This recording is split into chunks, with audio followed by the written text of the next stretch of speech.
Hello friends, welcome to খেল দুনিয়া। কেরালা ব্লাস্টার্সের বিরুদ্ধে গতকাল 4-3 গোলের ব্যবধানে দুর্দান্ত জয় তুলে নিয়েছে মোহনবাগান। তো সেই ম্যাচ জেতার পরে উচ্ছ্বাসিত মোহনবাগান ফুটবলাররা এবং কোচও। তো কোচ অ্যান্টনি লোপেজ হাবাস তিনি কিন্তু জানিয়েছেন যে এই দুদিনের মধ্যে, অর্থাৎ ডার্বি খেলে ওঠার দুদিনের মধ্যে কেরালা ব্লাস্টার্সের মতন এরকম কঠিন প্রতিপক্ষের বিরুদ্ধে ম্যাচ, তাও আবার অ্যাওয়ে ম্যাচ, তো সেই ম্যাচটা মোহনবাগান যে জিতেছে এটা কিন্তু তার কাছে অনেক বড় প্রাপ্তি। এবং তিনি আশা করেছিলেন ম্যাচটা 4-0 গোলে হয়তো তিনি জিততে পারবেন, তবে 3টে গোল হজম করতে হয়েছে এবং দিনের শেষে 3টে পয়েন্ট পেয়েছে, তাতে তিনি কিন্তু খুশি। কারণ ডিফেন্সে একটু প্রবলেম হয়েছিল কালকে, আমরা দেখেছি ডিফেন্স যখন অ্যাটাকিংয়ে যাচ্ছিল তখন কিন্তু ডিফেন্স অনেকটাই ফাঁকা হয়ে যাচ্ছিল, যে সুবাদে কিন্তু কেরালা ব্লাস্টার্স গোলগুলো করে চলে গেছে।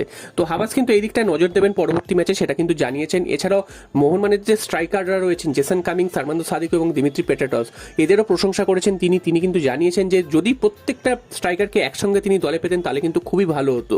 তো বুঝতেই পারছো যে যাদের নিয়ে এতদিন সমালোচনা হচ্ছিল, অর্থাৎ কামিংস এবং সাদিকু, এই দুজন প্লেয়ারকে নিয়ে অত্যন্ত সমালোচনা হচ্ছিল, সেই দুজন প্লেয়ার কিন্তু এই মুহূর্তে মোহনবাগানের অন্যতম সেরা ভরসার জায়গা হয়ে উঠেছে। কামিংস লাস্ট 2-3টে ম্যাচ ধরেই কিন্তু ভালো খেলছে হঠাৎ করেই, যেটা কি তিনি কিন্তু এতদিন খেলতে পারছিলেন না। তিনি গোলও পেয়েছেন এবং সাদিকুও কিন্তু লাস্ট 2টো ম্যাচে কিন্তু তিনি গোল তুলে নিয়েছেন এবং আগের দিন তো জোড়া গোল তো পেয়েছেন। তো দেখেইছো যে সাদিকু কতটা ভালো খেলেছে, আগের দিন হ্যাটট্রিকও পেতে পারতেন। তো এছাড়াও কিন্তু জনি কাউকো তিনিও কিন্তু জানিয়েছেন যে মোহনবাগান জেতার মতনই খেলেছে এবং তিনি যোগ্য দল হিসাবেই মোহনবাগান জিতেছে। এবং এত যে ক্লান্তির পরেও মোহনবাগান যে এত ভালো খেলেছে সেটা কিন্তু মোহনবাগানের জন্য খুবই ভালো ব্যাপার। এছাড়াও তোমরা যদি দেখে থাকো যে অভিষেক সূর্যবংশীর কথা আলাদা করে বলতেই হবে, তিনি কিন্তু মিডফিল্ডে দুর্দান্ত পারফরমেন্স করেছে।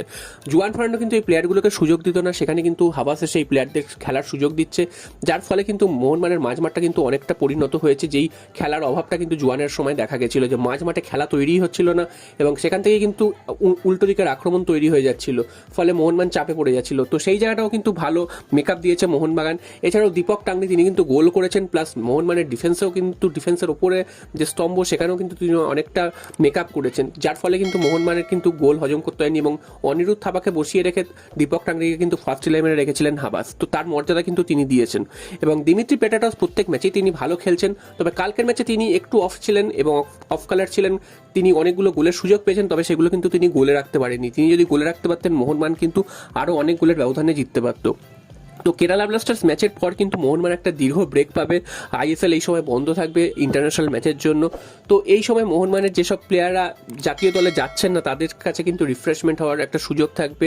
তারপরে কিন্তু মেন 4টে ম্যাচ মোহনবাগানকে খেলতে হবে শেষ ল্যাপে গিয়ে, সেখানে পাঞ্জাব রয়েছে, বেঙ্গালুরু এফসি রয়েছে, মুম্বাই রয়েছে এবং চেন্নাই রয়েছে। তো এই 4টে ম্যাচ কিন্তু মোহনবাগানকে খেলতে হবে এবং 4টে ম্যাচ কিন্তু 15 দিনের মধ্যে খেলতে হবে এবং সেখানেই কিন্তু নির্ধারণ হয়ে যাবে লিগ শিল্ড কে পাচ্ছে।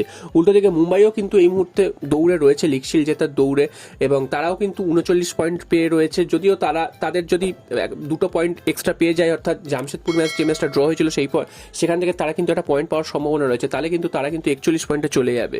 তো এই মুহূর্তে মুম্বাই সিটি এফসি 39 পয়েন্টে থাকলেও মোহনবাগানও একই পয়েন্টে থাকলে মুম্বাই সিটি এফসি এগিয়ে রয়েছে, কারণ হেড টু হেড ম্যাচ, অর্থাৎ মুম্বাইয়ের বিরুদ্ধে মোহনবাগান যে ম্যাচটা খেলেছিল সেখানে কিন্তু মুম্বাই মোহনবাগানকে হারিয়ে দিয়েছিল। সেক্ষেত্রে কিন্তু মুম্বাই সিটি এফসি এই মুহূর্তে 1 নম্বরে রয়েছে এবং গোল ডিফারেন্সও কিন্তু 1 গোলের ব্যবধানে এগিয়ে রয়েছে মুম্বাই সিটি এফসি, তাই জন্য তারা কিন্তু 1 নম্বরে রয়েছে এবং মোহনবাগান 2 নম্বরে রয়েছে। তো দেখা যাক আগামী যে 4টে ম্যাচ হতে চলেছে সেই 4টে ম্যাচে মোহনবাগান নিজেদের যাত্রী নিয়ে লিগ শিল্ড প্রথমবারের জন্য ঘরে তুলতে পারে কিনা।